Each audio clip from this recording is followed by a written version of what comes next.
It's Christmas morning for hockey fans. It is NHL free agency, a day where teams can really shape the future of their franchise and get some fresh blood. What will the Nashville Predators do today? Will they use that cap space to go out, swing for the fences, and get one of the big guns in the NHL? Will they make 3, 4, couple more smaller deals, bring in some good depth people?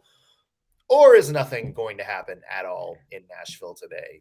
We'll have our predictions for that, what David Poile should do, and we'll predict where some of the top guys on the market will end up playing by the end of the day. All coming up today on the Locked On Predators podcast. Your Locked On Predators, your daily podcast on the Nashville Predators. Part of the Locked On Podcast Network, your team every day.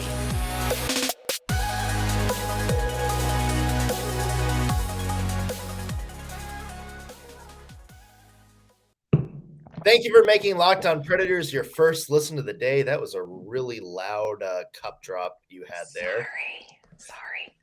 I'm Nick Morgan. I'm a writer and editor at ontheforecheck.com, and I have a partner in crime, and we're off to a great start already. We are. I just want to be very clear. It's not wine this morning. It's matcha. I'm Ann Kimmel. I'm a writer at ontheforecheck.com. Well, we have, 12 hours of free agency coverage coming up today. So that's right. Who knows what's going to be in that cup by the time here today. It's not going to be wine. Not after Saturday, friends. It's not going to be wine.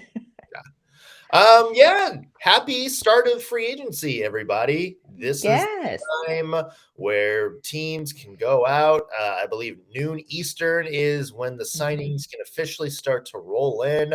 We've already heard some chatter, some talk, maybe a couple of big moves. So it's going to be interesting to see what the Nashville Predators do. Now, right now, they have just under $10 million worth of cap space to play with. About 9.6 is the official number. You got to figure maybe $1.5 million to $2 million is going to go towards Yakov Trenin. So realistically, probably about $7 million to spend today. And it's going to be an interesting spot because the Preds probably need some upgrades in a few different places. So do they maybe go and get one really, really good upgrade? Maybe a top end winger to put on that second line, complement Ryan Johansson or Mikael Granlund or whoever's on there. Do they, play it safe? Maybe save that money, make a couple of smaller deals, but good deals, kind of reshape maybe the middle six or that bottom fourth line. Or does Poile wait until the tide goes back out and see where things stand? And a lot of options for David Poile today, and you can make a realistic case for really any of those scenarios playing out. Yeah, it's very hard going into today to have a great idea of what David Poile is going to do. Because David Poile is going to David Poile. Poile's going to Poile. It's a verb. You just never know what he's going to do or not do. So it's kind of tricky. But now that Philip Forsberg is signed, in some ways that kind of clicks some things into place. And so I feel like there are some things that he should do, but I can't guarantee that he's going to do. I agree with you. I think it would be very smart for the Predators to take a look around and see if they can find some sort of second line winger at a decent price. But this is a position I think might be worth paying a little bit, spending some of that millions on, because that was a huge whiff for the Predators this last season. So I can tell you what I hope David Poile does, but I sure can't tell you what I think David Poile is going to do. You just never know. This is it. You just never know. It's like, what is Santa going to bring every year? You don't know. Yeah. You don't know. You want the PS5, but, you might get Uno. Yeah. small gap there. You might get the PS5. You might get Ben Harper. Who knows? Oh, gosh. Okay, so what do you want to see happen? Because you said you kind of know what you want Poile to do. What is that? For me, 100%, I think the first thing that Poile needs to do is go out and look for somebody for that second line. I feel like that is project number one. I feel like that's a move that will have the most impact on the team going into this next season. There are some options where if he doesn't do it, I could see where you can kind of juggle some lines a little bit, maybe bump Tanner Jeannot up. I don't know if you want to give Phil Tomasino a little bit of second line time next season, but I don't think you're going to be able to get the same kind of bang from that second line offensively as if you go out and you pick up somebody with a little bit more of a track record of generating offense. So that for me is number one. If he does that, everything else is gravy for me. How about you? What do you think what are you hoping he does? Well, obviously, I think they've priced themselves out of any of the top people on the market. For sure. Obviously not getting Johnny Gaudreau. That's No.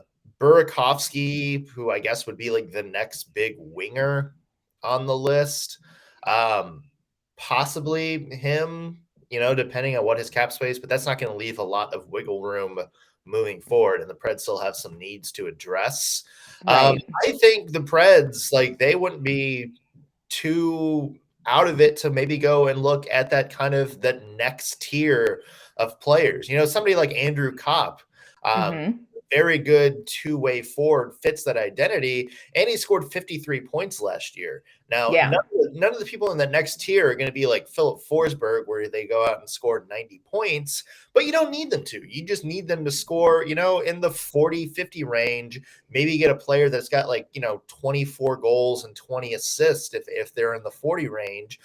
Just somebody who's, the play's not going to die on their stick, which is unfortunately what we saw last season with Luke Cunnin and Ellie Tolvanen. So, there's a couple of good options out there, and we'll talk about some of the wild cards here in a second. But you look at a player like Andrew Copp. He's somebody that can play center or a wing, so he's a very versatile player. Played a lot of wing over in New York down the stretch, a 53-point player, and plays kind of with that identity the Preds really like to see. He's kind of a grinding style, very solid forechecker, plays with a lot of speed, does kind of the stuff that John Hines likes, especially from the middle of his lineup. A good fit. And reportedly, according to some sources, that's somebody the Predators do have their eye on. Yeah, and I think you hit on an important point as we go into today, is that the Predators need to be very specific about looking for somebody who already fits their identity. One of my biggest pet peeves is when they bring in somebody and then try to make them fit an identity. And it's, I always compare it to parenting. You parent the child you have, not the child you wish you had.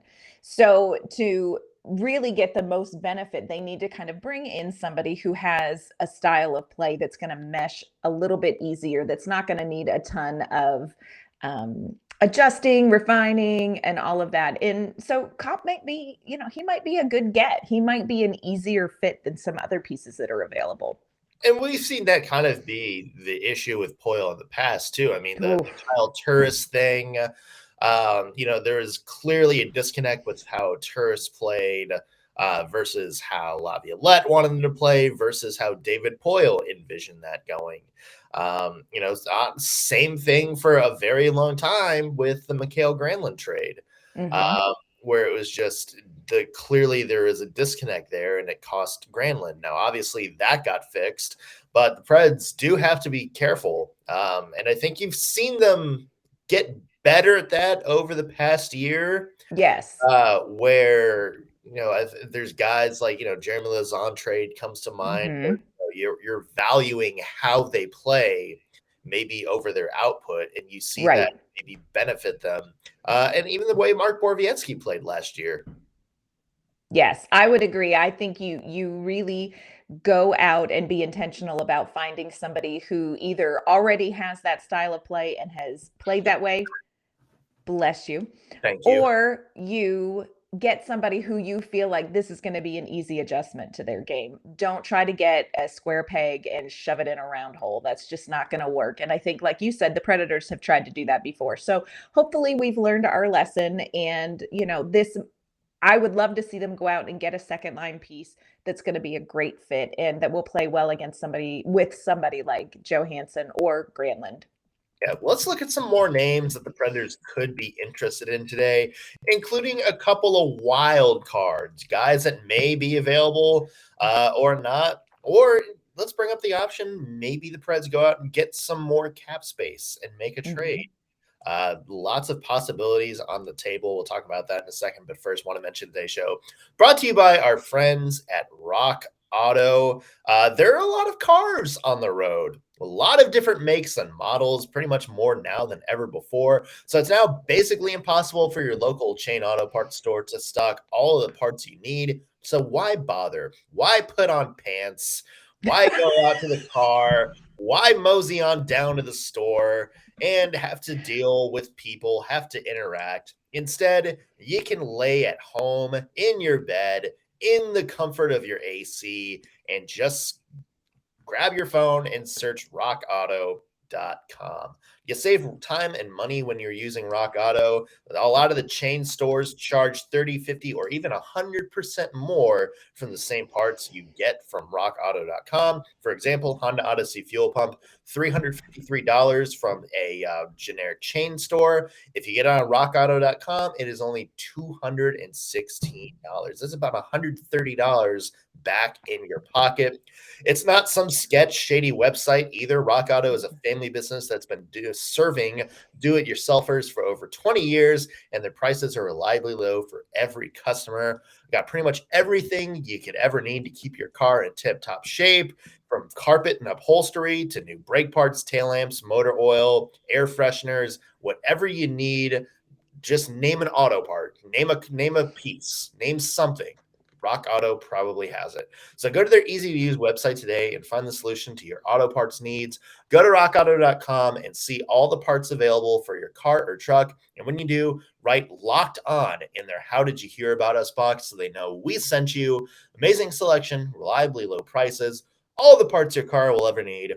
rockauto.com. Yeah, so we're talking free agency here on the Locked On Predators podcast. Of course, today is the first day teams can sign unrestricted free agents. Some intriguing names on the market, and it seems like we're both kind of looking sort of in that middle tier. Let's go the other way. Do you see a possibility that the Preds could go out and throw a lot of money, maybe at an Andre Burakovsky or a Claude Giroux, and call that a day? I think it would be very interesting if they did. I just don't know that I see them doing that. Think about it. How amazing would it be if the Predators could sign Burakovsky or Giroux? I mean, God love him. And the good thing with Giroux is you're getting veteran leadership, you're getting experience. But this Burakovsky, I'm telling you, getting somebody like him for the Predators would be huge, and it would be so exciting to see. I think that would be a huge bump for that, the top six. I think it'd be an amazing offensive get. I don't know that I see them doing it, though. So I try not to think about it because I don't want to get my hopes up. But somebody like Burakovsky, if the Predators signed Burakovsky and called it a day, I'd be like, yes, we did. Yeah. Yes, we did. Do you think they're going to do something like that? Can you see them making a big? I don't. I think the Ryan McDonagh trade pretty much wiped out any chance of the Predators making a big splash when it comes to forwards. But hey, that's okay because you just signed Philip Forsberg, who had 84 points last year. You still have Matt Duchene, another 86-point guy. So you have, your top end scoring. But on that, you also had Mikael Granlund and Ryan Johansson, who each had pretty good seasons. So you need help in that middle of the lineup. And maybe Burakovsky or Giroux are not the guys that are going to do that for you. Although Giroux probably is going to wind up in the middle six of some team this year. Yeah. An interesting option, because there's a couple interesting options out there. You look at somebody like Andre Palat. Yes. Somebody who's probably going to get around 5.5. There's rumors that Tampa has been doing whatever they can to try to bring him back. Part of the reason for the Ryan McDonagh trade. But he's still going to be out there. You look at Vincent Trocheck from the Carolina Hurricanes, somebody that can play center, somebody that can play wing. He had 51 points last year. And again, it's kind of that like bratty kind of player that always seems to do well with the Nashville Predators and that identity. Even let's throw a wild card out there. Somebody like Mason Marchman from the Florida Panthers, who is going to get a big raise. 47 points in 54 games last year for the Florida Panthers. Kind of an out of nowhere season. Sort of like he's done a lot of stuff really well. Like if you look at his, I think it was Brian Baston that shared some of his comparison charts last year, and it was like wildly like if you rank them, he's be one of the best players in the league. The only thing is he's a player that kind of does that in small doses, i.e. only plays like 14, 15 minutes a game. So he's not going to be a top end guy, but if you use him right, that's another valuable piece. There's a lot of decent wild cards out there that I could see the Preds making a run at, and somebody that I would see maybe fitting in on this team very, very well. Now you're forgetting one name that I have not given up on. But want to say it together? Yes. Phil Kessel, baby. Come on. You didn't say it with me. I just was left hanging. Yeah. And there was talk that the Predators were in on Kessel at the deadline, but just couldn't get the deal done. So there's interest there. I would love it if the Predators snagged them a little bit of Phil Kessel at the deadline. This would be, for me, a great get. Again, player whose style, whose sass, whose sauciness fits in really well with the Predators. Yes, is he hockey old? In theory, he's hockey old, but let's be careful on that one. But size-wise, he's what the Predators look for. Style-wise, he's what the Predators look for. And oh my gosh, can you imagine the amount of sass on a line if you had Phil Kessel and Ryan Johansson?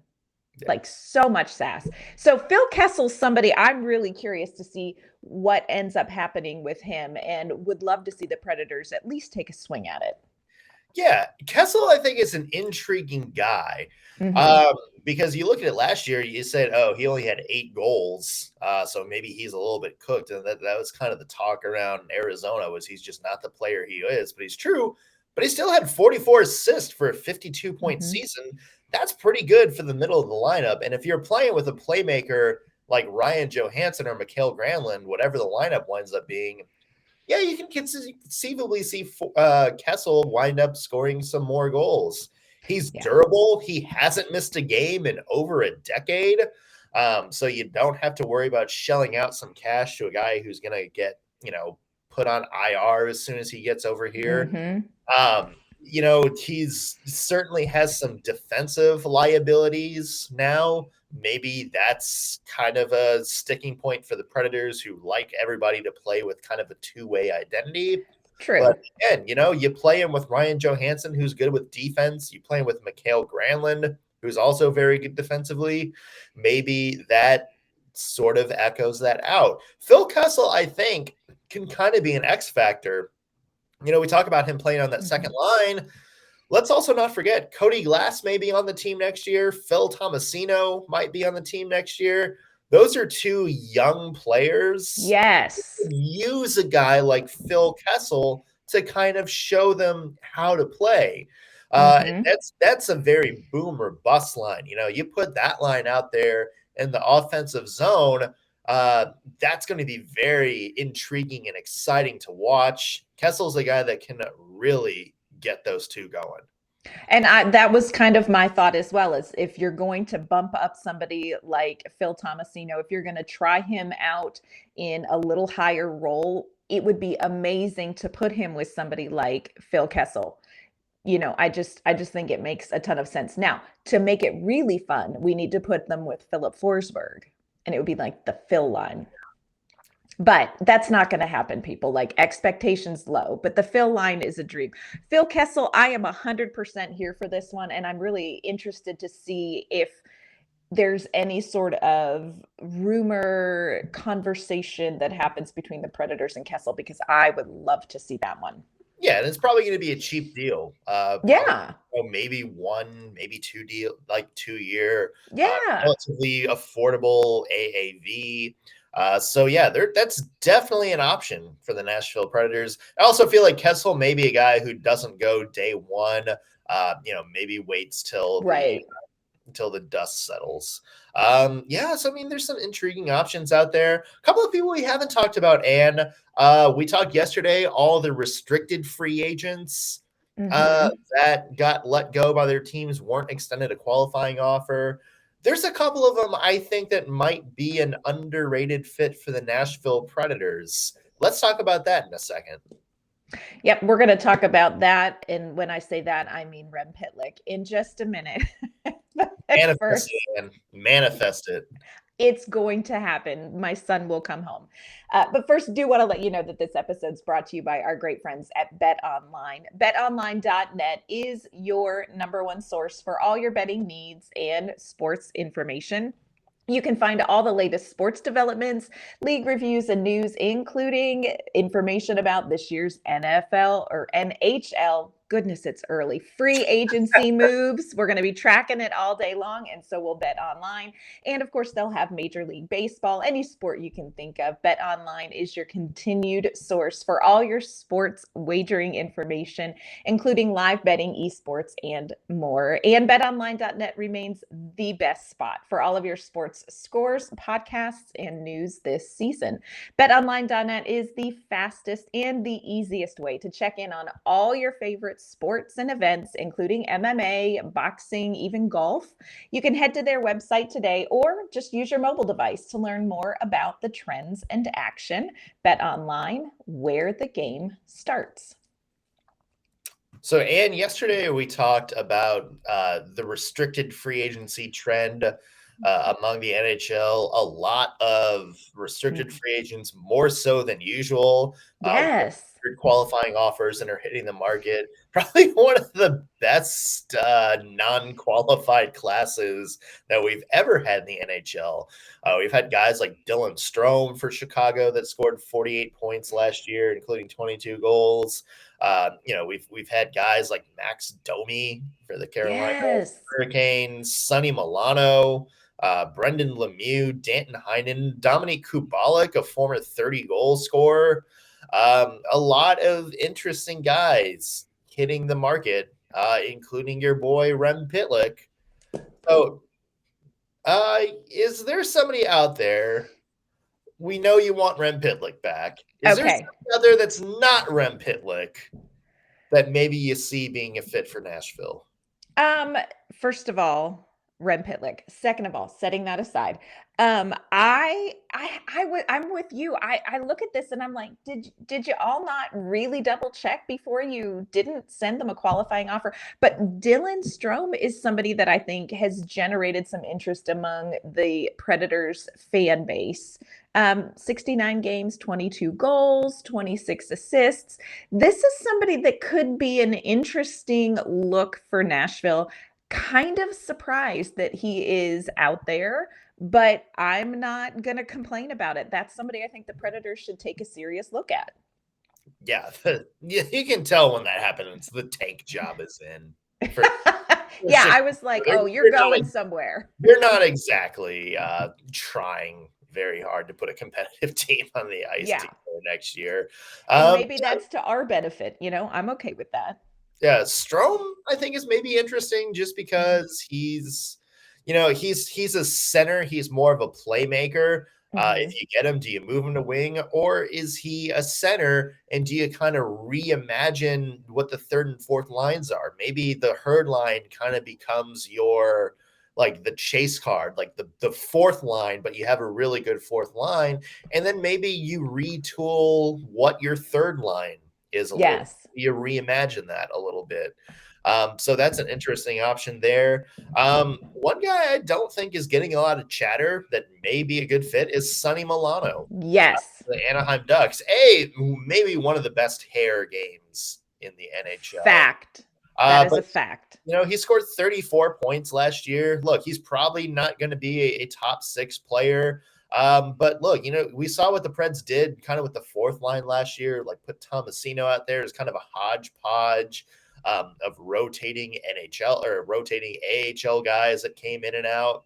Milano is somebody that can kind of fit in either the third or fourth line and be sort of a guy that provides sort of the out of nowhere scoring. He had a career best year last year with 34 points in 66 games. Probably not a big part of the Anaheim picture moving forward. That's another option that I think intrigues me. Another guy, a guy that just got released by the Flyers yesterday, and that's Oscar Lindblom. Yes. That he's offensively not quite where he was before his cancer battle. And I don't know if that has anything to do with that or not, or if it's just, the type of player that he's kind of becoming, but very good defensively as well. He's somebody that could also be a very good bottom 6 player, very good defensively, a past history of a little bit of an offensive jump. So as long as, you're not expecting him to come in and score 40, 50 points a year, maybe that's something you can kind of use to retool your bottom line. Yeah, and I think if you tinker with the bottom line, it opens up, like you had mentioned earlier, a lot of options in that middle 6, where I think so many Nashville Predators fans have stuck in their mind the third line is set. And the herd line has been phenomenal for the Predators, but this may be the season where we see that tinkered with and shifted up or down. And so I think if you can bring in some players like, I love Sonny Milano, like I love that idea, and bring in some of them to sort of put in your bottom 6, you can make some adjustments to that second line. You don't necessarily have to go out and get second line, and you could, in theory, get fourth line, third or fourth line guys, bottom 6 players, and tinker enough that you could put together a pretty interesting second line for the Predators. Now, I don't know that it would be maybe as immediately impactful as if you went out and you picked yourself up Andre Burakovsky. But I think there's definitely options there. And so I wouldn't be, as much as I think go out and get yourself a second line guy, I wouldn't be horribly disappointed and feel a ton of doom and gloom about the season and the offensive production if they went out and picked up a couple of pieces like Milano, like Lindblom. You know what I'm saying? Like, I feel like there's a lot of option there with the Predators. So they have to add something. I really feel like they're going to have to add something. Don't know if they will, but I feel like they need to add something offensively, but they could do it in a number of ways and keep it interesting. Yeah. Let's real quick make a couple of free agency predictions, shall we? We should. Real quick, Johnny Gaudreau. Where do you think Johnny Gaudreau winds up? New Jersey Devils. I actually tend to agree with you there. Yeah, I think he'll go closer to home. New Jersey Devils. I would say the Flyers, but I don't really think that's going to happen. At this point, do you want to go to the Flyers? Plus, no, you do not. Yeah. Plus, I don't think they have the cap space to bring him in anymore. Yeah. Let's do another one. Nazem Kadri. This one, I don't know, but I'm super interested to see where he ends up. And what I'm more interested in is what's he going to get? Like, I'm curious money-wise where Kadri is going to end up. Not so much place. You know what? He's somebody that I'm like, it'd be kind of fun if the Predators just took a look at him. Test drive it. Can I throw out a wild card team that I think may have a pretty big day in free agency? Who's that? How about the Carolina Hurricanes? Yeah. I mean, they're a team. They're a team with a lot of cap space right now. They're only their only restricted free agencies are Ethan Bear and Martin Nichas, who's probably not going to have a big deal. And all their key guys are locked up for at least, 3-4 more seasons. So I can see them going and taking a swing at a player like Kadri, really help that team. How about Claude Giroux? Oh, God love him. He's somebody, and again, that's a name that I wouldn't be horrified if the Predators talked to. I don't know. I don't know where I see him going, but I mean, he's gonna today is gonna be. I think today is gonna be a day for him. But I don't know. Where do you think? Where do you see him going? Well, there's chat that Ottawa is interested. Obviously, Ottawa is doing some things. He grew up in the area. Ottawa seems like they have enough pieces that they're kind of ready to take that next step. They just got King Albert yesterday. Maybe he's somebody that gets them back in the picture. Also, wouldn't count out a team like Carolina also being interested in Giroux. Dallas Stars. Also, Dallas Stars had a lot of issues last year with scoring. You bring in Claude Giroux, and all of a sudden, maybe that helps add some of that depth scoring. They got Joe Pavelski, who a lot of people was thought kind of on the backside of his career. He came in and pretty much became the best player on that team. So yes, there's history with going to the Dallas Stars there. Last one, and let's go to the biggest defensive guy on the market, John Berg. Yes. Yeah, I'm surprised. I'm surprised that he's out there. I would think that Dallas would have wanted to keep him. I don't know. Where do I think he's going to go? I don't think he's going to go here. I know that much. We don't need him. We don't need him. Yeah, I don't know. I don't see. I'm focused on Rem Pitlick. I'm at Nashville Predators. Yeah, where's Klingberg gonna go? Make a prediction. Make a prediction. If it's not with Dallas, and I still think there's a very good chance he's back with Dallas, I would say Seattle Kraken. Go. That would be interesting. It needs a pretty good defenseman to build around. They have Shane Wright and Matty Beniers, and they also have a couple of still solid forwards and Jordan Eberle. I think he maybe retools that a little bit. So yeah. What about somebody like Callie Yarncroaks? Do you think what's going to happen with our boy Callie and Kyle Turris? Let's not forget Kyle Turris is out there. David Poile, you could make it right. Please don't make it right. You're already paying him. No. Yeah, let's keep it at 1, shall we? All right. Yeah, I think Kyle Turris probably doesn't get an offer today. Callie Yarncroaks an interesting one because he's somebody that I think can help a lot of different teams. So I think there's going to be a lot of teams going after him.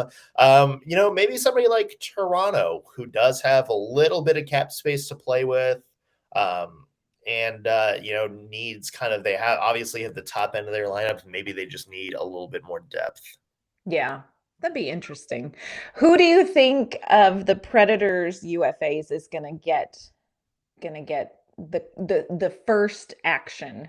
Do you see, who on our UFAs do you think is going to go quickly or at all? Probably a team that is going to take a very close look at Nick Cousins. Yeah. I still think is a very underrated player. Can be used in a lot of different roles. I think there's definitely a team that can go out there and add Cousins to the bottom of their lineup and, okay, we have a good piece on the bottom of our lineup. I agree. Don't really see, unfortunately, I don't think David Riddick, although we love him. We do. I don't think he's going to be a big priority for teams today. But, we'll see. Yeah, we'll see. Up. We'll of course have all the recap on free agency tomorrow on tomorrow's Locked On Predators podcast. Locked On Sports is also going to be hosting a hangout today with some live reaction from all of the signings. So make sure you're tuned in to that. We'll have that for you. Until then, though, Ann, it's early. Where can the people find you? You can find my work at ontheforecheck.com. You can also find me staring at the screen wondering what's going to happen with Rem Pitlick. And you can find me on Twitter at AnnK_Mama on Ice.